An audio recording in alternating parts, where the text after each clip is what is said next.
Neemias, capítulo 1. Esta é a história de Neemias, filho de Hacalias. Era o mês de Quisleu do 20º ano, ocasião em que eu morava no complexo real de Suzã. Hanani, um de meus irmãos, tinha acabado de chegar de Judá com alguns judeus. Perguntei a eles sobre as condições dos judeus que sobreviveram ao exílio e sobre a situação de Jerusalém. A resposta deles foi: a condição dos sobreviventes do exílio que ainda estão na província é péssima. Eles enfrentam muitas dificuldades. Os muros de Jerusalém continuam em ruínas e dos portões só restam as cinzas. Quando ouvi isso, sentei-me e chorei. Durante vários dias, a tristeza me dominou e fiquei sem comer nada, orando ao Deus dos céus. Eu disse: ó eterno Deus dos céus, Deus grande e tremendo, que és leal à tua aliança e fiel a todos os que te amam e obedecem aos teus mandamentos, olha para mim, ouve a minha oração. Presta atenção às súplicas que teu servo tem dirigido a ti dia e noite, intercedendo por teu povo Israel, confessando os pecados deles. Eu mesmo e meus antepassados estamos entre os que pecaram contra ti. Fizemos muito pouco caso de ti. Não obedecemos ao que nos ordenaste, ignoramos os teus mandamentos e desrespeitamos as determinações que deste ao teu servo Moisés. Lembra-te que alertaste teu servo Moisés, dizendo: se vocês me abandonarem, eu os espalharei aos 4 cantos da terra. Mas se voltarem para mim e fizerem o que eu disser, reunirei todos os que estiverem dispersos, onde quer que estejam, e os trarei de volta ao lugar em que estabeleci meu nome. Eles são teus servos, o povo que libertaste de maneira poderosa e impressionante. Ó Senhor, ouve a oração do teu servo e de todos os que honram o teu nome. Permite que o rei concorde com o pedido que farei hoje. Na época, eu era encarregado de servir a bebida do rei. Neemias, capítulo 2. No mês de Nisã, no 20º ano do rei Artaxerxes, na hora de servir o vinho, fui levar a bebida ao rei como de costume. Eu nunca tinha ficado constrangido na presença do rei. Por isso ele me perguntou: você parece abatido? Não está doente ou deprimido, está? A pergunta me deixou ainda mais perturbado. Respondi: viva o rei! Como eu não estaria abatido se a cidade na qual todos os meus familiares estão sepultados está em ruínas e só restam cinzas dos seus portões? O rei perguntou: o que você deseja? Orando ao Deus dos céus, fiz o meu pedido. Se o rei está contente comigo e acha que sou um bom funcionário, dá-me permissão para ir ajudar até a cidade na qual meus antepassados estão sepultados, para que eu possa reconstruí-la. O rei, com a rainha sentada ao seu lado, disse: quanto tempo você precisa para realizar esse trabalho e quando estará de volta? Eu disse a data e o rei concordou com a minha ida. Depois eu disse: se o rei concordar, escreva cartas aos governadores do território a oeste do Eufrates, para que me deixem passar até chegar a Judá.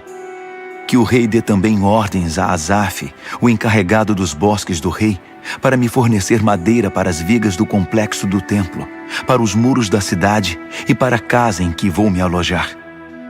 A mão generosa de Deus estava comigo, e o rei me concedeu as cartas. Quando me encontrei com os governadores do outro lado do rio Eufrates, mostrei a eles as cartas do rei. O rei providenciou até mesmo uma escolta de cavaleiros. Quando Sambalate, o Horonita, e Tobias, o oficial amonita, souberam disso, ficaram furiosos. Eles não se conformavam em ver alguém defender os interesses do povo de Israel. Foi assim que cheguei a Jerusalém. Depois de 3 dias, eu e alguns homens que estavam comigo nos levantamos no meio da noite. Eu não tinha contado a ninguém o que Deus havia posto no meu coração a respeito de Jerusalém. O único animal que tínhamos era aquele em que eu estava montado.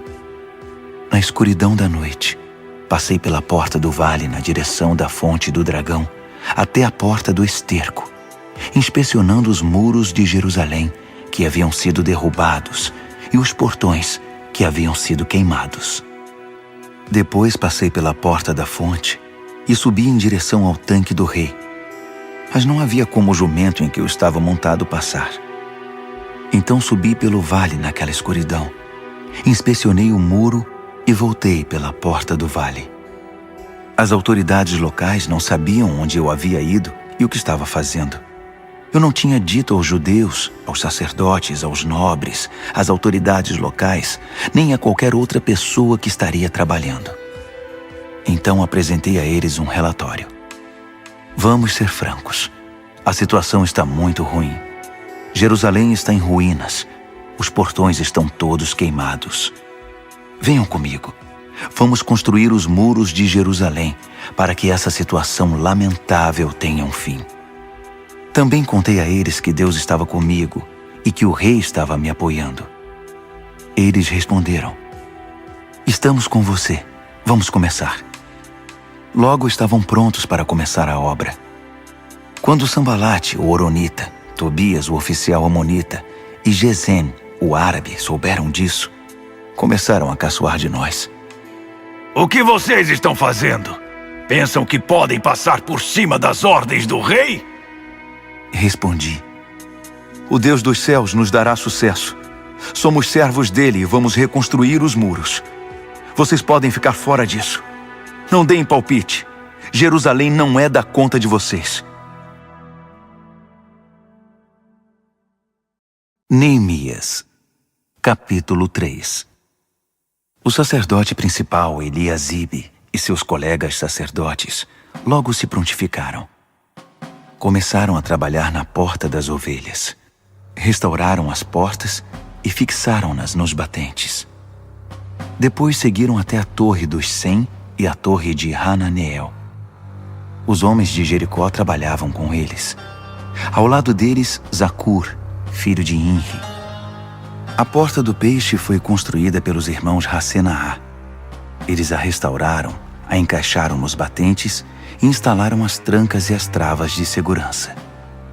Meremote, filho de Urias, filho de Racós, trabalhou do lado dele. Ao seu lado, Mesulão, filho de Berequias, filho de Mesesabel. Depois, Zadok, filho de Baaná. Ao lado dele, os tecoitas, exceto os nobres que se recusavam a sujar as mãos. A porta de Gesana foi restaurada por Joiada, filho de Pazéia, e por Mesulão, filho de Besodias. Eles a restauraram, a encaixaram nos batentes e instalaram as trancas e as travas de segurança.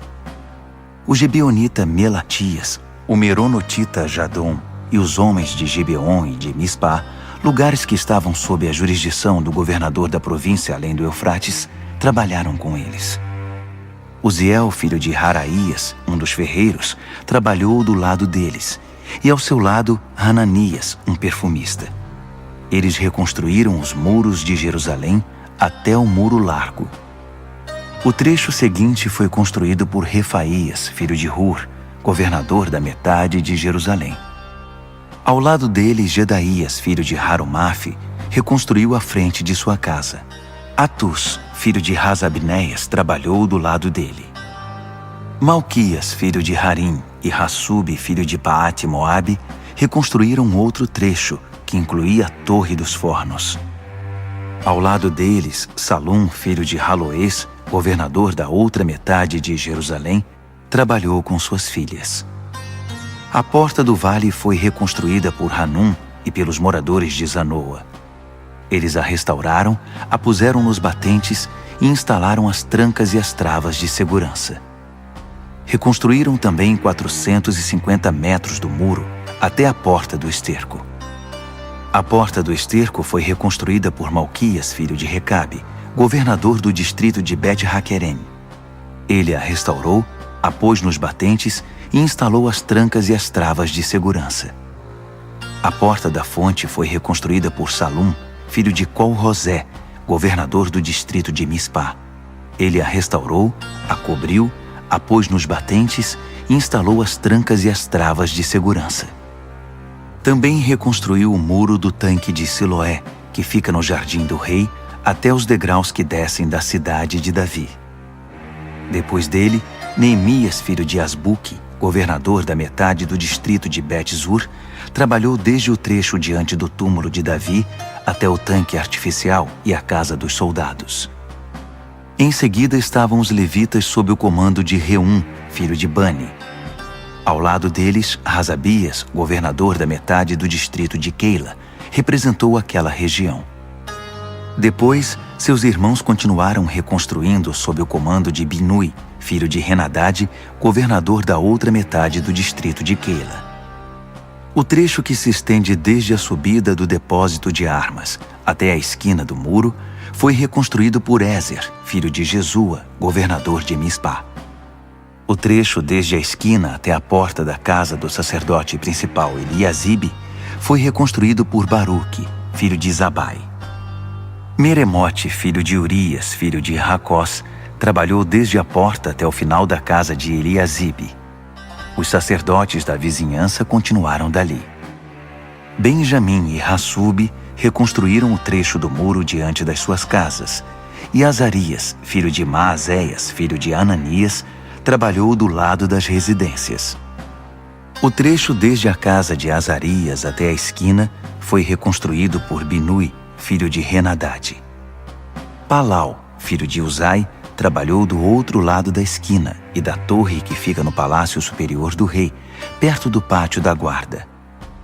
Ao lado dele, Pedaías, filho de Parós, e os servidores do templo que viviam na colina de Ofel reconstruíram desde a porta das águas para o leste até a torre alta. Os homens de Tecoa reconstruíram o trecho desde a grande torre até o muro de Ofel. Os sacerdotes trabalharam no lado de cima da porta dos cavalos. Cada sacerdote reconstruiu o trecho em frente da sua casa. Depois, Zadok, filho de Imer, reconstruiu em frente da sua casa, e em seguida, Semaías, filho de Secanias, o guarda da porta oriental. Depois, Hananias, filho de Selemias, e Hanum, o sexto filho de Zalaf. Em seguida, Mesulão, filho de Berequias, reconstruiu o muro diante do seu galpão. O ferreiro Malquias reconstruiu o muro até o alojamento dos servidores do templo e dos comerciantes, desde a altura da porta da inspeção até a guarita da esquina. Os ferreiros e os comerciantes reconstruíram o trecho que fica entre a guarita da esquina e a porta das ovelhas. Neemias, capítulo 4.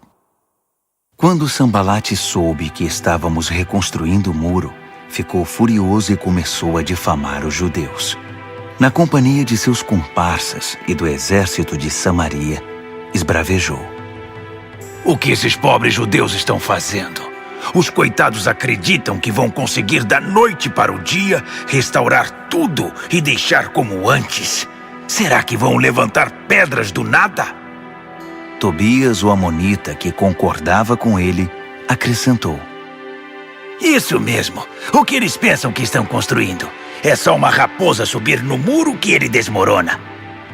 Neemias orou: Ouve-nos, ó Deus. Estamos sendo ridicularizados. Faz cair sobre eles essa zombaria. Que os inimigos deles os levem cativos como despojo para uma terra distante. Não perdoes a iniquidade deles. Não os absolvas do seu pecado. Eles estão insultando os que se dedicam à reconstrução. Continuamos a restaurar os muros, e em pouco tempo ele foi fechado até a metade da altura pretendida, porque o povo estava motivado para trabalhar. Quando Sambalate, Tobias, os árabes, os amonitas e os asdoditas souberam que a reconstrução dos muros de Jerusalém estava indo bem e que as brechas do muro estavam sendo tapadas, quase subiram pelas paredes de tanta raiva. Eles se uniram e resolveram atacar Jerusalém, com a intenção de provocar o caos. Mas nós reagimos, orando ao nosso Deus e pondo guardas dia e noite para vigiá-los. Não passou muito tempo, começaram a dizer em Judá: os trabalhadores já estão cansados, ainda há muito entulho acumulado. É muito trabalho para nós, não conseguiremos terminar. Ao mesmo tempo, nossos inimigos diziam: eles não saberão quem os atacou. Quando menos esperarem, estaremos no pescoço deles e vamos matar qualquer um que encontrarmos pela frente. Com isso, a obra será interrompida. Os judeus que eram vizinhos deles alertavam: eles estão rodeando. Daqui a pouco vão atacar. Ouvimos o aviso 10 vezes. Por isso posicionei guardas nos lugares mais vulneráveis do muro e organizei o povo por famílias, equipando-os com espadas, lanças e arcos. Depois de inspecionar tudo, chamei os nobres, os oficiais e os demais e disse: não fiquem com medo deles. Atentem para o Senhor, o Deus grande e temível, e lutem por amor de seus irmãos, seus filhos, suas filhas, suas mulheres e suas casas. Nossos inimigos descobriram que sabíamos de todos os seus planos e que Deus havia frustrado sua estratégia. Então voltamos ao trabalho no muro. A partir desse momento, metade dos jovens trabalhava, enquanto a outra metade fazia segurança com lanças, escudos, arcos e armaduras. Os oficiais militares garantiam em Judá a proteção de todos os que se dedicavam à reconstrução do muro. Os construtores trabalhavam com uma ferramenta numa mão e seguravam uma lança com a outra. Cada um dos construtores trabalhava com uma espada na cintura.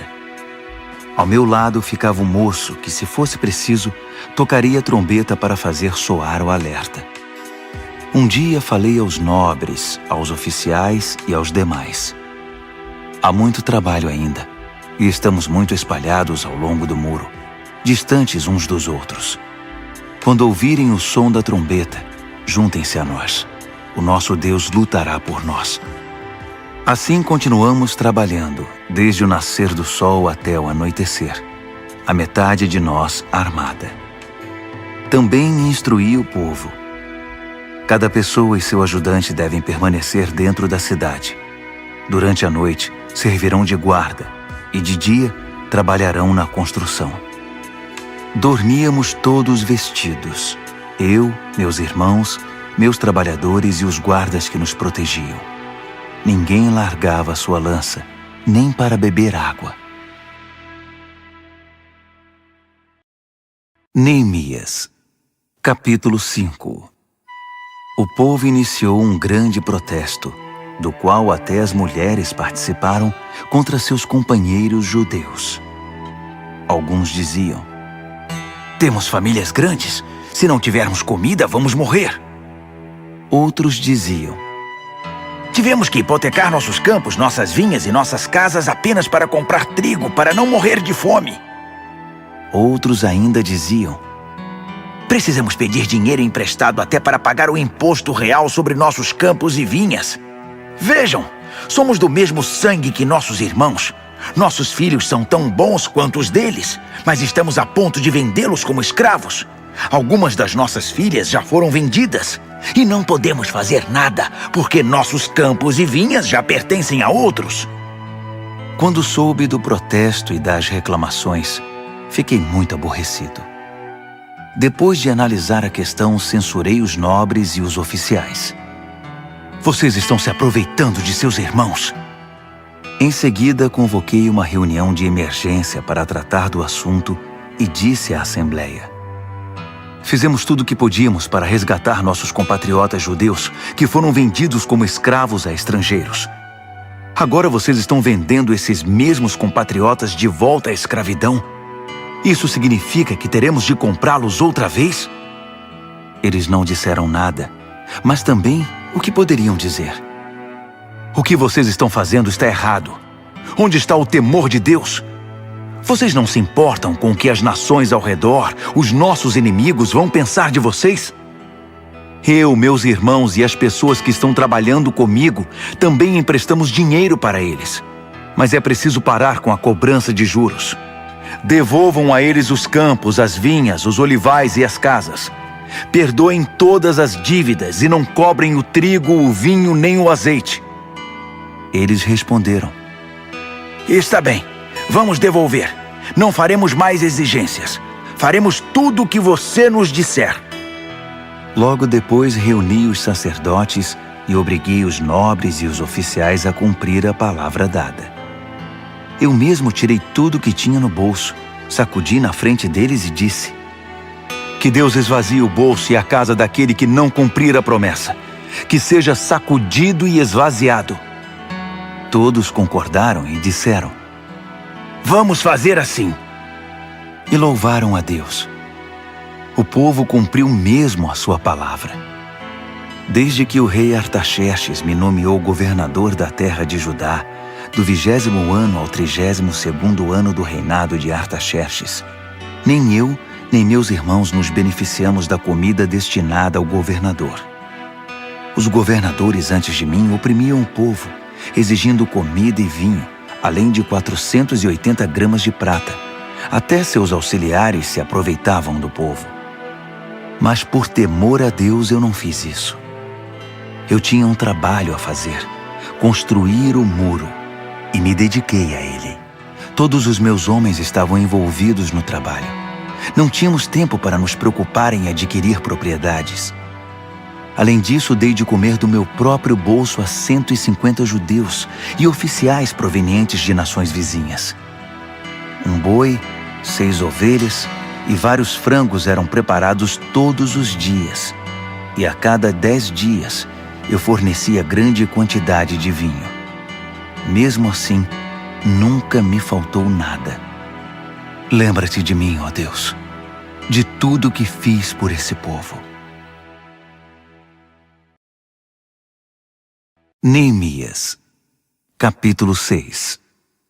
Quando Sambalate, Tobias, Gesem o árabe e nossos demais inimigos souberam que havíamos reconstruído o muro e que não havia mais brechas nele, apesar de ainda não termos posto os portões, Sambalate e Gesem mandaram dizer: venha se encontrar conosco em Quefirim, no vale de Ono. Eu sabia que eles pretendiam me causar algum mal. Por isso mandei dizer: estou ocupado com um trabalho importante e não posso ir agora. Por que interromperia o que estou fazendo só para me encontrar com vocês? Eles fizeram o convite 4 vezes, e 4 vezes mandei a mesma resposta. Então, pela 5ª vez, pelo mesmo mensageiro, Sambalate mandou uma carta selada com a seguinte mensagem: estão dizendo entre as nações, e Gesem confirma isso, que você e os judeus estão planejando uma revolta e que essa é a razão de estarem reconstruindo os muros. Estão dizendo que você quer ser rei e que já nomeou profetas para proclamar em Jerusalém: há um rei em Judá. Tudo isso será relatado ao rei. Você não acha melhor sentarmos para conversar? Mandei dizer: tudo o que você está falando não passa de invenção sua. Eles estavam tentando nos intimidar. Pensavam: eles vão desistir e assim nunca terminarão essa obra. Mas pedi a Deus: dá-me forças. Logo depois, fiz uma reunião secreta com Semaías, filho de Delaías, filho de Meetabel, em sua casa. Ele disse: vamos nos reunir no templo de Deus, dentro do templo. Vamos nos proteger com as portas trancadas, pois eles vêm para matá-lo. É isso mesmo. Eles virão à noite para tirar a sua vida. Respondi: por que alguém como eu teria de fugir? E por que teria de me esconder justamente no templo? Não vou fazer isso. Senti que aquele plano não agradava a Deus. A suposta profecia, na verdade, era uma estratégia de Tobias e Sambalate. Eles haviam contratado Semaías. Eles pagaram para que ele me assustasse e me enganasse, e assim acabasse profanando o templo e manchando a minha reputação. Com isso teriam do que me acusar. Orei: ó Deus, Não permitas que Tobias e Sambalate se livrem de todo o dano que causaram. Faça o mesmo à profetisa Noadia e aos demais profetas que tentam minar minha confiança. A reconstrução dos muros foi concluída no dia 25 do mês de Elu. Foram 52 dias de trabalho. Quando nossos inimigos souberam disso e as nações ao redor viram a obra que fizemos, nossos adversários perderam a esperança. No fundo, reconheceram que a obra era de Deus. Durante todo esse tempo, os nobres de Judá se correspondiam com Tobias. Muitos dos nobres tinham ligações com ele, porque ele era genro de Secanias, filho de Ara, e seu filho Joanã havia se casado com a filha de Mesulão, filho de Berequias. Eles me contavam todas as coisas boas que ele havia feito, e depois contavam para ele tudo o que eu dizia. Então, Tobias mandava cartas para me intimidar.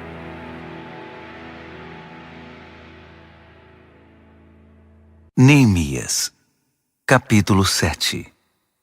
Depois que os muros foram reconstruídos, os portões assentados e os guardas, os cantores e os levitas designados, nomeei meu irmão Hanani e com ele Ananias, comandante da fortaleza, para administrar Jerusalém. Ananias era honesto e temia a Deus mais que qualquer outra pessoa. Dei a seguinte ordem: não abram os portões de Jerusalém antes do nascer do sol, e tranquem os portões com as barras de segurança antes de os guardas se retirarem. Escolham guardas entre os cidadãos de Jerusalém e encarregue-nos da segurança no trecho que fica diante da casa deles. A cidade era grande e espaçosa, mas a população era ainda pouco numerosa e muitas casas continuavam em ruínas. Deus pôs em meu coração reunir os nobres, os oficiais e toda a população para que todos fossem registrados. Encontrei os registros genealógicos dos que retornaram do exílio com o primeiro grupo. Estes são os nomes que constavam deles. Estes são os habitantes da província que retornaram do cativeiro, os quais Nabucodonosor, rei da Babilônia, tinha levado cativos. Eles voltaram para Jerusalém e Judá, cada um para sua cidade de origem. Voltaram com Zorobabel, Jesua, Neemias, Azarias, Raamias, Naamani, Mardoqueu, Bilzã, Misperete, Bigvai, Neum e Baaná. O número dos homens do povo de Israel por famílias de origem: Parós, 2.172. Cefatias, 372. Ara, 652. Paate-Moabe, descendentes de Jesua e Joabe, 2.818. Elão, 1.254. Zatu, 845. Zacai, 760. Binui, 648. Bebai, 628. Asgade, 2.322. Adonicão, 667. Bigvai, 2.067. Adim, 655. Ater, descendentes de Ezequias, 98. Rassum, 328. Bezai, 324. Harife, 112. Gibeon, 95. Os israelitas identificados por lugar de origem: Belém e Netofate, 188. Anatote, 128. Bet-Asmavete, 42. Criate Jearim, Sefira e Beerote, 743. Ramá e Geba, 621. Micmas, 122. Betel e Ai, 123. O outro Nebo, 52. O outro Elão, 1.254. Harim, 320. Jericó, 345. Lode, Hadide e Ono, 721. Senaá, 3.930. Das famílias dos sacerdotes: Jedaías, descendentes de Jesua, 973. Imer, 1052. Pazur, 1247. Harim, 1017. As famílias dos levitas: Jesua, descendentes de Cadmiel e de Rodeva, 74. Os cantores, os descendentes de Asaf, 148. As famílias dos guardas: Salum, Ater, Talmon, Acube, Atita e Sobai, 138. As famílias dos servidores do templo: Zia, Razufa, Tabaote, Queros, Sia, Padom, Lebana, Hagaba, Salmai, Hanã, Gidel, Gaar, Reaías, Rezim, Necoda, Gazão, Uzá, Pazéia, Bezai, Meunim, Nefuzim, Baquebuque, Racufa, Harur, Baslite, Meida, Harsa, Barcos, Císera, Tamá, Neesias e Ratifa. As famílias dos servidores de Salomão: Sotai, Soferete, Perida, Jaala, Darcom, Gidel, Cefatias, Ratil, Poquerete, Razebaim e Amon. Os servidores do templo e os servos de Salomão, 392. Estes são os que vieram de Tel-Melá, Tel-Harza, Querube, Amon e Imer. Eles não conseguiram provar que eram israelitas. Os descendentes de Delaías, Tobias e Necoda, 642. O mesmo aconteceu com estas famílias de sacerdotes: os descendentes de Rabaías, Racós, Barzilai, que se casou com uma filha de Barzilai de Gileade e era chamado por esse nome. Eles procuraram os registros da família, mas não encontraram. Por isso foram impedidos de exercer a função de sacerdote e considerados ritualmente impuros. O governador determinou que eles não poderiam comer do alimento sagrado até que um dos sacerdotes definisse a situação deles por meio do Urim e do Tumim. O total dos que voltaram do exílio foi 42.360, sem contar os escravos, que totalizavam 7.337. Também havia 245 cantores e cantoras, que possuíam 736 cavalos, 245 mulas, 435 camelos e 6.720 jumentos. Alguns dos chefes das famílias entregaram ofertas voluntárias para a obra. O governador deu ao tesouro 8 quilos de ouro, 50 bacias e 530 vestimentas para os sacerdotes. Alguns dos chefes das famílias deram para o tesouro uma oferta de 160 quilos de ouro e 1.320 quilos de prata para a obra. O restante do povo contribuiu com 160 quilos de ouro, 1.200 quilos de prata e 67 vestimentas para os sacerdotes. Os sacerdotes, os levitas, os guardas, os cantores, os servidores do templo, com alguns outros e com o restante do povo de Israel, encontraram lugar para morar em suas cidades de origem. Neemias, capítulo 8. Por volta do 7º mês, quando todos os israelitas haviam se instalado em suas cidades, o povo se reuniu na praça em frente da Porta das Águas e pediu que o escriba Esdras trouxesse o livro da revelação de Moisés que o Eterno tinha dado a Israel. Então o sacerdote Esdras trouxe o livro para a congregação, formada por homens e mulheres, todos capazes de entender seu conteúdo. Isso aconteceu no 1º dia do 7º mês. Ele leu a revelação de frente para a praça que ficava diante da Porta das Águas, desde cedo até o meio-dia, na presença de homens e mulheres e de todos os que conseguiam entender a leitura. Todos ouviam atentamente o que dizia o livro da revelação. O escriba Esdras estava sobre uma plataforma de madeira construída especialmente para a ocasião. Do seu lado direito estavam Matitias, Sema, Anaías, Urias, Ilquias e Maazéias. Do lado esquerdo estavam Pedaías, Misael, Malquias, Hassum, Rasbadana, Zacarias e Mesulão. Esdras abriu o livro. Todos os olhares estavam voltados para ele, que estava de pé sobre a plataforma. E quando ele abriu o livro, todos ficaram de pé.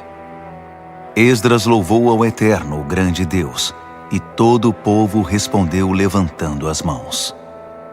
Amém. Amém. Em seguida prostraram-se com o rosto em terra em adoração ao Eterno. Os levitas Jesua, Bani, Serebias, Jamim, Acube, Sabetai, Rodias, Maazéias, Quelita, Azarias, Josabade, Hanã e Pelaías explicavam a revelação, enquanto o povo de pé ouvia com toda reverência. Eles liam pausadamente o livro da revelação de Deus para que o povo pudesse entendê-lo, e em seguida explicavam o que haviam lido. Neemias, o governador, Esdras, o sacerdote e escriba, e os levitas que ensinavam o povo disseram: Este dia é consagrado ao Eterno, o seu Deus. Não chorem nem fiquem abatidos. Porque todo o povo chorava enquanto ouvia as palavras da revelação. Disseram ainda: Voltem para casa e preparem uma festa, um banquete com muita comida e bebida. Repartam a comida com os que não têm, pois este dia é consagrado ao Eterno. Não fiquem entristecidos. A alegria do Eterno fortalecerá vocês.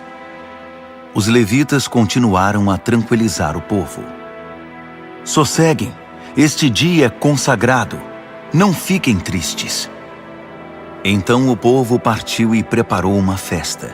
Eles comeram e beberam com muita alegria, até mesmo os pobres. Eles tinham entendido o que havia sido lido para eles.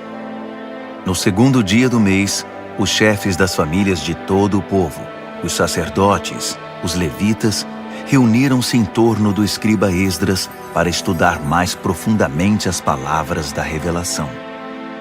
Descobriram na revelação que o Eterno havia ordenado por meio de Moisés que o povo de Israel deveria permanecer em cabanas durante as festividades do 7º mês. Então baixaram um decreto e divulgaram entre todas as cidades e em Jerusalém.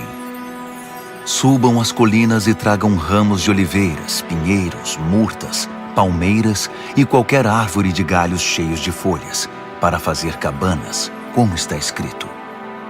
O povo saiu, trouxe os ramos e fez cabanas sobre o telhado e no quintal das casas, no pátio do templo de Deus, na praça da Porta das Águas e na praça da Porta de Efraim. Toda a congregação que havia retornado do exílio fez cabanas e permaneceu nelas. O povo de Israel não fazia isso desde o tempo de Josué, filho de Num. Foi um dia maravilhoso. A alegria era geral. Todos os dias, desde o primeiro até o último, Esdras lia o livro da revelação de Deus. Celebraram a festa durante 7 dias. No 8º, reuniram solenemente a assembleia, conforme o decreto. Neemias, capítulo 9. No dia 24 do mês, o povo de Israel reuniu-se para um jejum, todos vestidos com pano de saco e com terra no rosto, como sinal de arrependimento. Os israelitas romperam todo o relacionamento com os estrangeiros. De pé, confessaram seus pecados e os erros de seus antepassados. Enquanto estavam de pé, leram o livro da revelação do Eterno, seu Deus, durante 3 horas. Depois, durante outras 3 horas, fizeram confissões e adoraram a Deus. Um grupo de levitas, formado por Jesua, Bani, Cadmiel, Sebanias, Buni, Serebias, Bani, E Kenani pôs-se de pé na plataforma e orou em voz alta ao Eterno, seu Deus. Os levitas Jesua, Cadmiel, Bani, Hasabneias, Serebias, Odias, Sebanias e Petaías convidaram o povo. Levantem-se, louvem ao Eterno, seu Deus, para sempre. Bendito seja o teu glorioso nome, superando toda a bênção e todo o louvor. Tu és o único, ó Eterno, somente Tu. Fizeste os céus dos céus e todos os seres celestiais, a terra e tudo que nela há, os oceanos e tudo que neles existe. E preservas a vida de todos, os seres celestiais te adoram. Tu és, ó Eterno, Deus que escolheu a Abrão, que o tirou de Ur dos Caldeus e trocou seu nome para Abraão. Achaste nele sinceridade e lealdade, e fizeste uma aliança com ele. Também a promessa de dar a ele a terra dos cananeus, dos hititas, dos amorreus, dos ferezeus, dos jebuseus e dos girgazeus, de entregá-la aos seus descendentes. E cumpriste a tua promessa, pois és justo. Tu atentaste para as angústias dos nossos antepassados no Egito. Ouviste o clamor deles diante do Mar Vermelho. Surpreendeste o faraó, seus oficiais e todo o povo daquela terra com milagres e maravilhas. Sabias da arrogante provocação dos egípcios contra o teu povo e engrandeceste o teu nome, que continua assim até hoje. Abriste o mar diante deles, e eles o atravessaram sem molhar os pés. Destruíste os perseguidores que morreram no fundo do mar. Eles afundaram como uma pedra jogada no mar turbulento. Durante o dia, tu os guiaste com uma coluna de nuvem e durante a noite, com uma coluna de fogo, para mostrar o caminho que deveriam seguir. Desceste sobre o monte Sinai. Dos céus, falaste com eles. Deste a eles instruções sobre como viver, ensinamentos verdadeiros, regras e mandamentos justos. Ensinaste o teu povo a guardar os teus sábados santos. Por meio do teu servo Moisés, deste a eles mandamentos, regras e instruções. Mandaste pão do céu quando eles estavam com fome.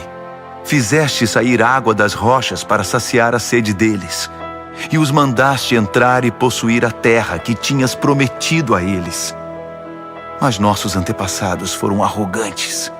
Por teimosia, não obedeceram aos teus mandamentos. Fizeram-se de surdos, recusaram-se a lembrar os milagres que fizeste diante deles. Tornaram-se obstinados e cismaram em voltar para a escravidão do Egito. Mas tu, sendo Deus perdoador, misericordioso e compassivo, de paciência inacreditável e cheio de amor, não os desamparaste. Mesmo depois de esculpirem um bezerro e de terem dito, este é o Deus de vocês que os tirou do Egito, e de terem feito coisas piores, tu, por tua grande compaixão, não os abandonaste à própria sorte no deserto. A coluna de nuvem não os deixou. Diariamente, ela continuava mostrando o caminho. A coluna de fogo, também à noite, indicava o caminho. Tu concedeste o teu espírito para ensiná-los a viver com sensatez. Nunca deixaste de enviar o maná e deste a eles água em abundância. Sustentaste o povo 40 anos no deserto, e eles tinham tudo de que precisavam. Suas vestes não envelheceram, e seus pés nunca ficaram inchados. Entregaste a eles reinos e povos. Repartiste os territórios deles com o teu povo. Eles conquistaram a terra de Seom, rei de Esbom, e a terra de Og, rei de Bazã. Fizeste que se multiplicassem como as estrelas do céu, e os fizeste entrar e possuir a terra, pois havias prometido aos seus antepassados que eles iriam conquistá-la. Eles entraram na terra, tomaram posse dela e fizeram morada ali. Os cananeus que viviam ali renderam-se diante deles. Tu entregaste ao teu povo a terra, os reis e o povo deles. Podiam fazer o que quisessem com eles. Eles conquistaram fortalezas e lavouras produtivas, Possuíram casas cheias de bens, cisternas, vinhas, olivais, pomares com muitas árvores. Comeram e se fartaram do melhor da terra. Deleitaram-se em tua grande bondade. Mas eles se rebelaram contra ti. Abandonaram as tuas leis e mataram os teus profetas.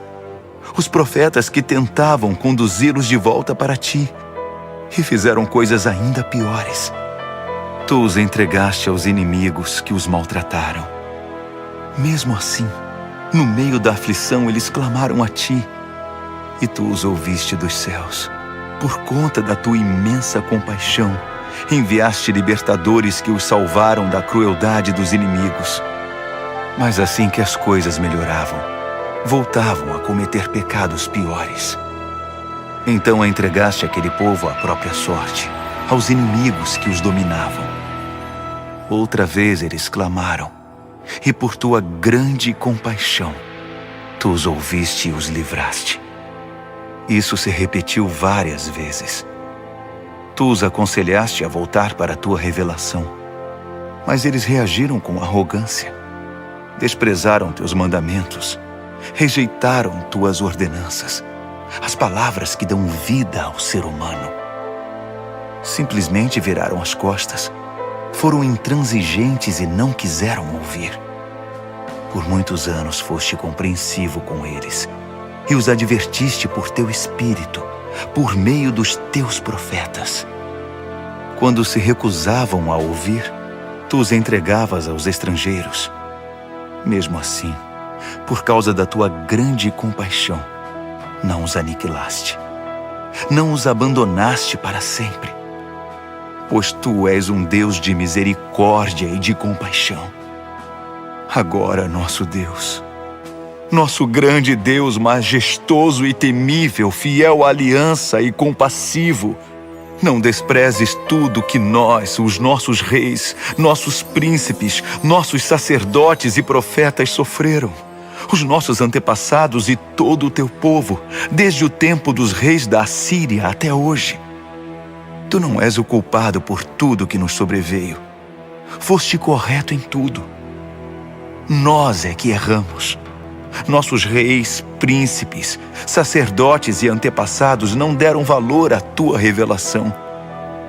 Eles ignoraram teus mandamentos, desprezaram tuas advertências.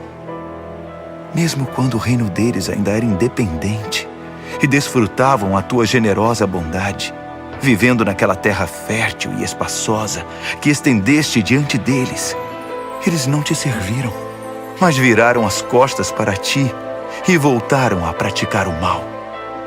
Por isso estamos aqui outra vez como escravos. Mas esta é a terra que deste aos nossos antepassados, para que pudessem desfrutar vida boa. Mas olha agora para nós. Não passamos de escravos em nossa terra. A colheita é farta, mas tem de ser entregue aos reis que nos dominam com tua permissão, por causa dos nossos pecados. Eles agem como se fossem donos da nossa vida e fazem o que bem entendem com o nosso gado. Estamos muito aflitos.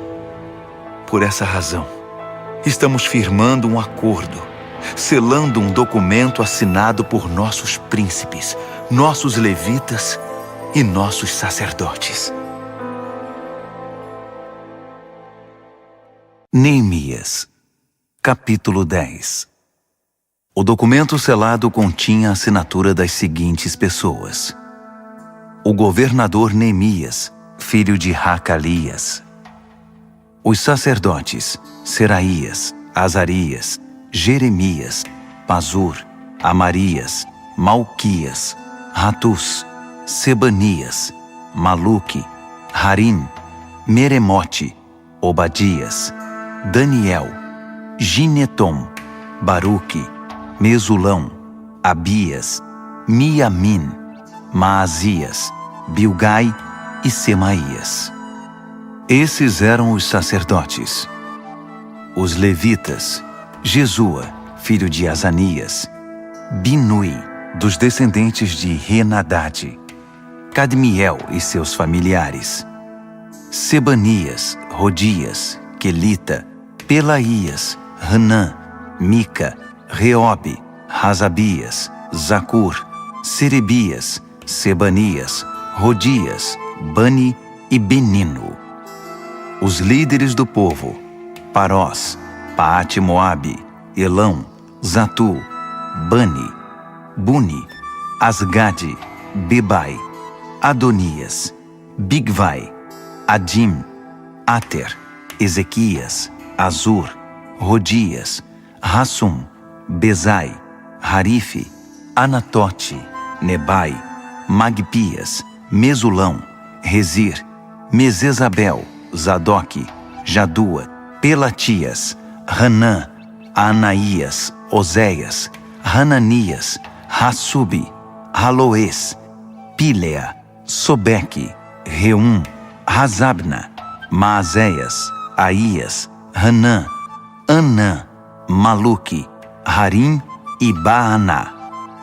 O restante do povo, os sacerdotes, os levitas, os guardas, os cantores, os servidores do templo e todos os que cortaram laços com os vizinhos estrangeiros para obedecer à revelação de Deus, com suas mulheres, seus filhos e suas filhas, todos os que eram mentalmente capazes, juntaram-se aos seus parentes e aos nobres para fazer o juramento de seguir a revelação de Deus, transmitida por meio de Moisés, servo de Deus, de obedecer e praticar todos os mandamentos do Eterno, nosso Deus, e todos os seus decretos e regras. Assim, não daremos nossas filhas em casamento aos nossos vizinhos estrangeiros, nem deixaremos nossos filhos tomarem as filhas deles. Quando os povos vizinhos trouxerem suas mercadorias e seus cereais no sábado, não faremos negócios com eles, nem no sábado, nem em qualquer outro dia santificado. De 7 em 7 anos, deixaremos a terra descansar e cancelaremos todas as dívidas. Comprometemo-nos a pagar o tributo anual de 4 gramas para as despesas do templo do nosso Deus, com os pães da mesa, as ofertas de cereais, as ofertas queimadas, as ofertas dos sábados, da lua nova e das festas fixas, as ofertas sagradas, as ofertas de perdão para expiação a favor de Israel, a manutenção do templo do nosso Deus. Nós, os sacerdotes, os levitas e todo o povo, escolhemos por sorteio as famílias que trarão a lenha para o fogo do altar do nosso Deus, de acordo com o programa anual estabelecido na revelação. Comprometemo-nos a entregar anualmente ao templo do Eterno os primeiros frutos da nossa lavoura e dos nossos pomares, o primeiro filho e o primeiro animal, e a primeira cria do nosso gado e das nossas ovelhas, aos sacerdotes que servem no templo do nosso Deus, como prescreve a revelação. Traremos o melhor dos nossos cereais, das nossas contribuições do fruto de toda a árvore, do vinho e do azeite para os sacerdotes, para os depósitos do templo do nosso Deus. Traremos os dízimos das nossas lavouras para os levitas, uma vez que os levitas foram designados para arrecadar os dízimos nas cidades em que trabalhamos. Um sacerdote descendente de Arão supervisionará os levitas na arrecadação dos dízimos para garantir que 1/10 do que for arrecadado seja entregue ao tesouro do templo do nosso Deus. Faremos que o povo de Israel e os levitas entreguem os cereais, o vinho e o azeite para os depósitos em que também são guardados os utensílios do santuário e nos quais os sacerdotes, os guardas e os músicos que ministram se reúnem. Não negligenciaremos o templo do nosso Deus. Neemias, capítulo 11. Os líderes do povo já estavam morando em Jerusalém. Por isso o restante do povo escolheu, por sorteio, uma de cada 10 pessoas para morar em Jerusalém, a cidade santa, enquanto os outros 9 permaneciam em suas cidades.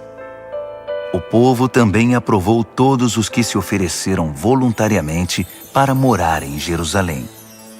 Estes foram os líderes das províncias que se mudaram para Jerusalém: Alguns israelitas, sacerdotes, levitas, servidores do templo e descendentes dos oficiais de Salomão moravam em suas propriedades, que estavam espalhadas entre as várias cidades de Judá. Outros de Judá e Benjamim moravam em Jerusalém. Entre os descendentes de Judá, Ataías, filho de Uzias, filho de Zacarias, filho de Amarias, filho de Cefatias, filho de Maalaleel, descendente de Pérez.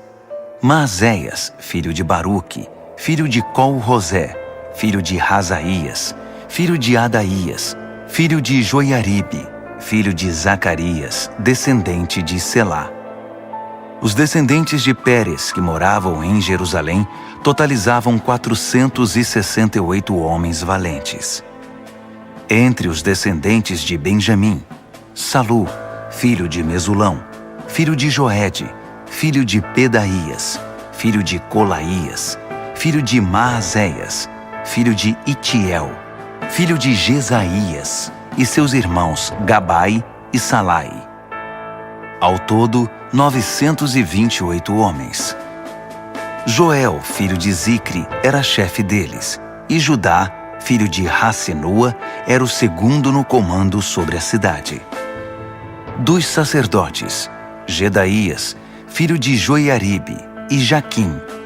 Seraías, filho de Ilquias, filho de Mesulão, filho de Zadoque, filho de Meraiote, filho de Aitube, que era o administrador do templo de Deus, e seus companheiros que faziam o trabalho do templo. Ao todo eram 822 homens. Além desses, Adaías, filho de Jeroão, filho de Pelaías, filho de Anze, filho de Zacarias, filho de Pazur, filho de Malquias, e seus companheiros, que eram chefes de famílias, totalizavam 242 homens. Amassai, filho de Azarreel, filho de Azai, filho de Mesilemote, filho de Imer, e seus companheiros, todos homens valentes, eram 128 homens. O chefe deles era Zabdiel, filho de Gedolim. Dos levitas, Semaías, filho de Hassubi, filho de Azricão, filho de Razabias, filho de Buni, Sabetai e Josabade, 2 líderes dos levitas encarregados do trabalho externo do templo de Deus. Matanias, filho de Mica, filho de Zabde, filho de Asaf, o dirigente que conduzia as ações de graças e as orações. Baquebuquias, o segundo entre seus companheiros. Abda, filho de Samua, filho de Galau, filho de Gedutum. Os levitas da cidade santa totalizavam 284 homens. Dos guardas, Acube, Talmon e seus companheiros que vigiavam os portões, um total de 172 homens. O restante dos israelitas, sacerdotes e levitas, estavam espalhados por todas as cidades de Judá, cada um na propriedade de sua família. Os servidores do templo moravam na colina de Ofel. Zia e Gispa eram os líderes deles. O chefe dos levitas em Jerusalém era Uzi, filho de Bani, filho de Razabias, filho de Matanias, filho de Mica. Uzi era dos descendentes de Asaf, os cantores que dirigiam a adoração no templo de Deus. Os cantores estavam sob as ordens do rei, que determinava as atividades diárias deles. Petaías, filho de Mesezabel, descendente de Zerá, filho de Judá, representava os interesses do povo na corte real.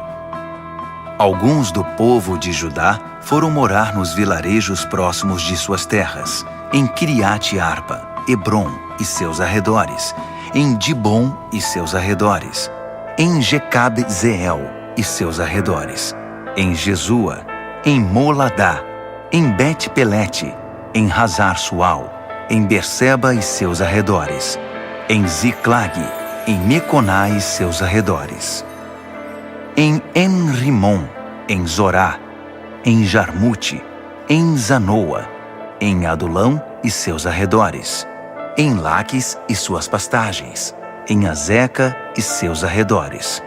Ocupavam toda a região desde Berseba até o vale do Rinom. Os benjamitas de Geba foram viver em Micmas, Aia, Betel e seus arredores, Ananote, Nobe e Ananias, Razor, Ramá e Gitaim, Hadide, Zeboim e Nebalate, Lode e Ono e o Vale dos Artesões. Alguns grupos de levitas de Judá foram designados para morar em Benjamim. Neemias, capítulo 12.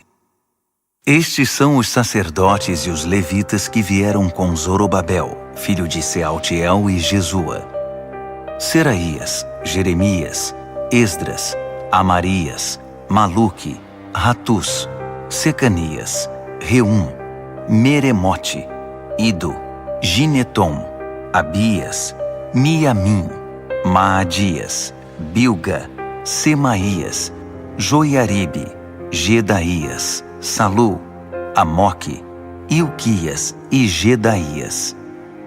Esses eram os líderes dos sacerdotes no tempo de Jesua. Os levitas: Jesua, Binui, Cadmiel, Serebias e Judá. Matanias e seus irmãos eram encarregados dos cânticos de louvor, e seus irmãos Baquebuquias e Uni ficavam de frente para eles durante a adoração. Jesua foi pai de Joiaquim.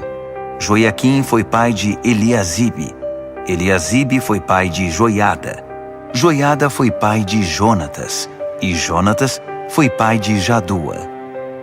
Nos dias de Joiaquim, estes foram os chefes das famílias dos sacerdotes. Da família de Seraías, Meraías.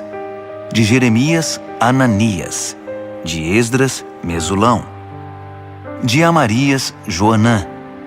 De Maluque, Jonatas. De Secanias, José. De Harim, Adna. De Meremote, Reucai. De Ido, Zacarias. De Ginetom, Mesulão. De Abias, Zicre. De Miniamim e Maadias, Piltai. De Bilga, Samua. De Semaías, Jonatas. De Joiaribe, Matenai. De Gedaías, Uzi.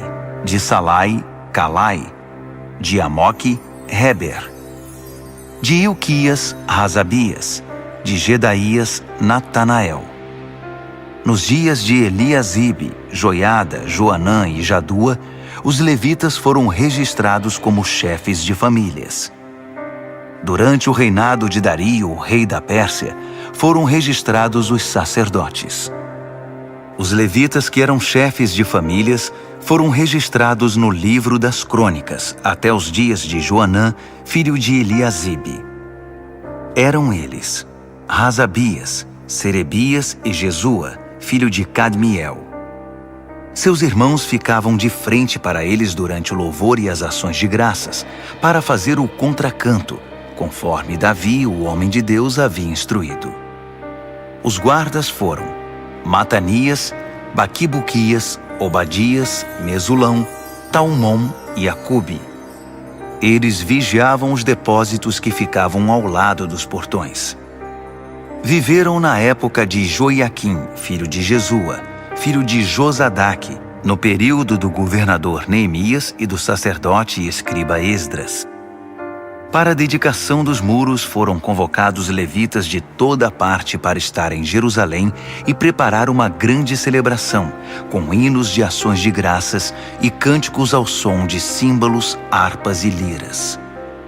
Vieram cantores de todas as partes de Jerusalém, dos vilarejos dos netofatitas, de Bet-Gilgal, das terras de Geba e Asmavete. Eles fundaram vilas para si em torno de Jerusalém. Os sacerdotes e os levitas se consagraram. Depois, fizeram o mesmo com o povo, os portões e o muro. Chamei os líderes de Judá para se reunirem perto do muro e formei 2 grandes coros. Um deles seguiu para a direita, na direção da porta do esterco, acompanhado por Rosaías e metade dos líderes de Judá, entre eles Azarias, Esdras, Mesulão, Judá, Benjamim, Semaías e Jeremias. Alguns dos jovens sacerdotes portavam trombetas. Depois, tocando os instrumentos musicais de Davi, o homem de Deus, vinham Zacarias, filho de Jonatas, filho de Semaías, filho de Matanias, filho de Micaías, filho de Zacur, filho de Asaf e seus irmãos Semaías, Azarreel, Milalai, Gilalai, Maai, Natanael, Judá e Hanani. O escriba Esdras os liderava. Da porta da fonte, subiram direto pelos degraus da cidade de Davi, pela escada que fica ao longo do muro, acima do palácio de Davi, voltando para a porta da fonte a leste. O outro grupo seguiu para a esquerda. Eu e metade do povo seguimos pelo muro, desde a Torre dos Fornos até a parte larga do muro, acima da porta de Efraim, a porta de Gesana, a porta do Peixe, a torre de Hananeel e a torre dos 100, até a porta das ovelhas. Paramos na porta da guarda. Depois, os 2 coros ocuparam seus lugares no templo de Deus. Acompanhei a metade dos oficiais e os sacerdotes Eliaquim, Maazéias, Miniamim, Micaías, Elioenai, Zacarias e Hananias, que estavam com suas trombetas. Também estavam lá Maazéias, Semaías, Eleazar, Uzi, Joanã, Malquias, Elão e Ézer. Os cantores eram conduzidos por Jezraías. Naquele dia ofereceram muitos sacrifícios numa grande celebração, pois Deus os havia enchido de alegria. As mulheres e as crianças levantaram a voz com todo o povo. O júbilo de Jerusalém foi ouvido de muito longe. Naquele mesmo dia, foram escolhidos os encarregados dos depósitos das ofertas, dos primeiros frutos e dos dízimos. Eles tinham a responsabilidade de garantir que a porção dos sacerdotes e dos levitas, ordenada pela revelação, fosse trazida das terras pertencentes às cidades. O povo de Judá respeitava muito o trabalho dos sacerdotes e dos levitas. O povo, os cantores e os guardas fizeram tudo como mandava a cartilha. Conduziram a adoração a Deus e o ritual da purificação, de maneira tal que teria enchido os olhos de Davi e Salomão. Era assim que se fazia antigamente, nos dias de Davi e de Asaf, quando havia dirigentes de coros para conduzir o povo nos cânticos de louvor e ações de graças a Deus. Na época de Zorobabel e Neemias, todo Israel contribuía com quantias diárias para os cantores e os guardas. Também separavam o que era destinado aos levitas e os levitas faziam o mesmo para os descendentes de Arão. Neemias, capítulo 13. Naquele mesmo dia, foi lido o livro de Moisés diante do povo. Descobriu-se no livro que nenhum amonita ou moabita podia fazer parte da congregação do povo de Deus, porque eles não haviam acolhido o povo de Israel, negando a eles comida e bebida. Em vez de ajudar os israelitas, contrataram Balaão para amaldiçoá-los. Mas Deus transformou a maldição em bênção. Quando ouviram a leitura da revelação, excluíram de Israel todos os estrangeiros. Antes disso, o sacerdote Eliasibe havia sido encarregado dos depósitos do templo de Deus. Ele era parente de Tobias e tinha disponibilizado para ele uma sala grande que era usada para estocar as ofertas de cereais, incenso, os utensílios para o sacrifício, os dízimos dos cereais, do vinho e do azeite para os levitas, os cantores e os guardas, e as ofertas para os sacerdotes. Eu não estava em Jerusalém quando isso aconteceu. No 32º ano de Artaxerxes, rei da Babilônia, eu havia voltado para o palácio do rei. Mais tarde, pedi permissão ao rei para viajar outra vez. Cheguei a Jerusalém e foi quando soube que Eliasibe havia cedido espaço para Tobias nos pátios do templo de Deus. Fiquei realmente furioso. Joguei fora tudo o que estava dentro da sala, todos os pertences de Tobias. Depois, mandei que a sala fosse purificada. Só então pus de volta os utensílios do templo de Deus, as ofertas de cereal e o incenso. Também fiquei sabendo que os levitas não estavam recebendo a quantia regular de alimento. Por isso os levitas e os cantores que conduziam o culto de adoração haviam abandonado suas responsabilidades e voltado para suas terras.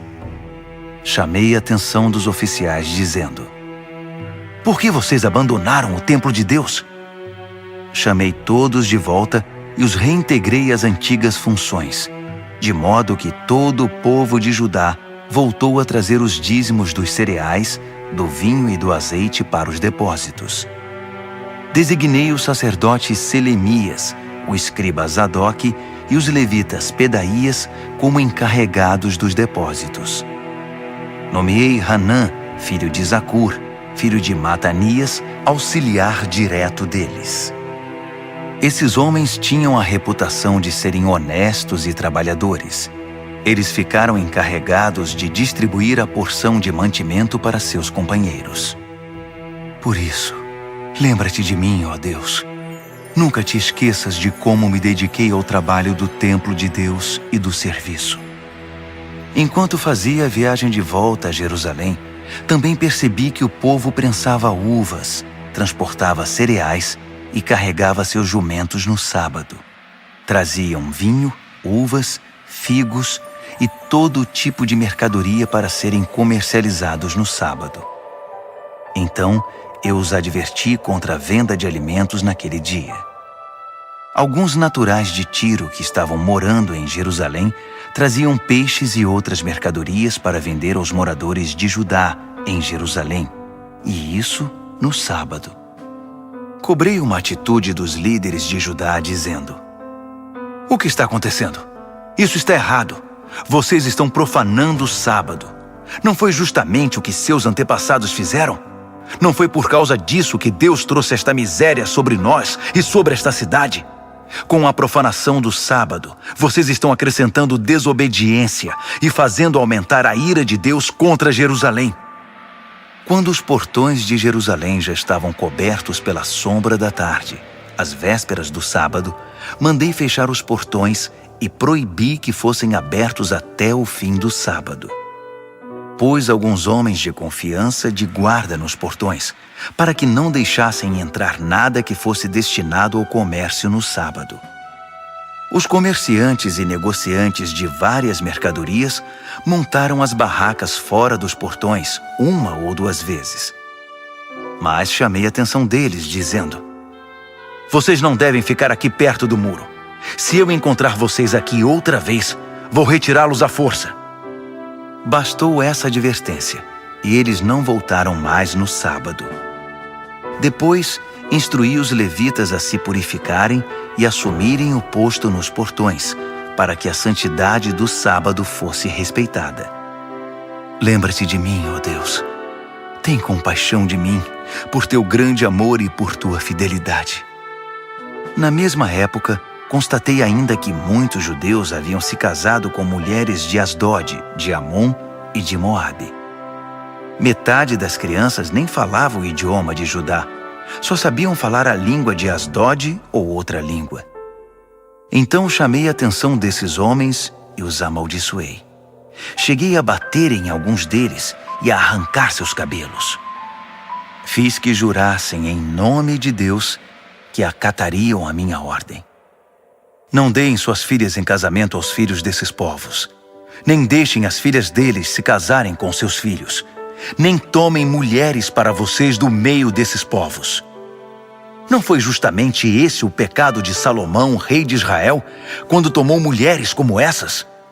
Apesar de não ter havido outro rei como ele, e de Deus o ter amado e feito dele rei sobre todo Israel, as mulheres estrangeiras provocaram sua ruína. Vocês chamam isto de obediência? Envolver-se em tamanho mal, sendo infiéis a Deus, casando-se com mulheres estrangeiras? Um dos filhos de Joiada, filho do sacerdote principal Eliasibe, era genro de Sambalate, o horonita. Eu o expulsei da minha presença.